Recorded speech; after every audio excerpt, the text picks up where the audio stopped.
Celtic have made 5 additions to Ange Postecoglou's side this summer thus far, as the champions look to defend their title again this coming season. Last season's lone star in Jotta has made the move to Celtic Park permanent this summer, having joined from Benfica for a rumoured fee of £6.5 million. Another one of last season's lone stars in Cameron Carter-Vickers has also made his move to Glasgow permanent, with the centre-back joining the Premiership side in a deal which would rise from the initial £6 million to £10 million with add-ons. Argentine left-back Alexandro Bernabei has joined Postecoglou's side from Lanus in his native Argentina, in a deal worth £3.75 million. And the Australian manager has also dipped into the Japanese market again, which worked so successfully for the side last season, with the acquisition of last season's lone star Daizen Maeda, in a deal worth around £2 million. Goalkeeper Ben Segrist has also joined the Parkhead club this summer, after signing for the club on a free from Dundee United. In other Celtic FC news, the Green Brigade have clearly had a busy close season, with their efforts on show at yesterday's home match against Blackburn Rovers. Some highly impressive murals cover the concourse between the North Stand and the Lisbon Lions stand, highlighting the projects and principles of the Ultras Group.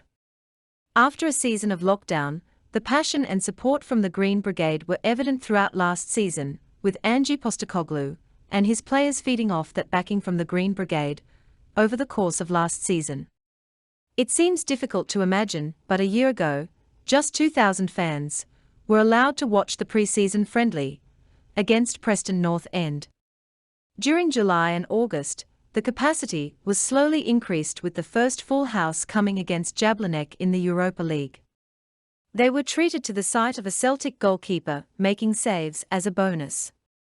In mid-May, Celtic Park had a very familiar feel about it, as 60,000 celebrated Presentation Day, with a new batch of heroes celebrated in song by the Green Brigade, with Jotta and Kyogo interacting fully with the celebrating fans. Celtic midfielder Matt O'Reilly picked up where he left off last season by sauntering through the 2-2 draw against Blackburn Rovers at Parkhead yesterday. The elegant playmaker performed for 72 minutes before being replaced by James McCarthy, as manager Ange Postecoglou utilised his player pool in preparation for the competitive action kicking off a fortnight today, with the Premiership opener against Aberdeen on Flag Day. Osae's Yuhogide came on as the game ticked down, and the Scotland international right-back was led off in obvious distress.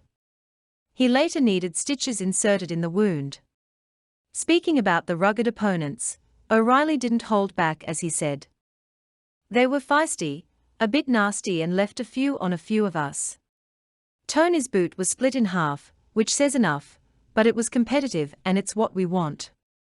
We have to handle it, because we'll come up against teams in the Scottish Prem who'll try to kick us to try to stop us. But if we're on it with the counter-press and crisp on the ball, the rest will take care of itself." Postecoglou's champions recovered from the loss of a goal in 20 seconds when Gallagher left Joe Hart helpless, but the game turned around before half-time, with Felipe Jotta and David Turnbull scoring. The Ewood Park side gained a draw 15 minutes from time when Brereton Diaz, the Chilean international, who is a £10 million target for Sevilla, left substitute keeper Benji Segrist stranded with a cute free-kick from just outside the box. Jotta, who had also come in for a bit of a battering from uncompromising rivals, impressed Postecoglou overall, but there was a real piece of blinding skill which provoked a spontaneous burst of applause from the appreciative audience when he nonchalantly lobbed the ball over a defender and brought it down all in one motion. A certain Jimmy Johnston would have enjoyed that moment. O'Reilly added, "He's not bad, is he? He's a great guy, which is the most important thing. But on the pitch he's good to watch. I think everyone enjoyed the piece of skill." He said it's the first time he's tried it in a game. The English Championship side didn't hold back during the 90 minutes of the so-called friendly, and referee Kevin Clancy, who had looked the other way for the first half hour, was forced to book Sam Gallagher for a late challenge on Stephen Welsh. 3 others from the visitors were also yellow-carded, along with Mikey Johnston and McCarthy, the Hoop stars cautioned in the fading moments. In all, it was a bounce game yesterday, a good test for the player, and the manager would have taken a lot from the game also. On to the next game in Poland on Wednesday night. And on that note, have a great Sunday, Celtic fans all around the world. Lit. Roll up to the party, roll up to the party, roll up to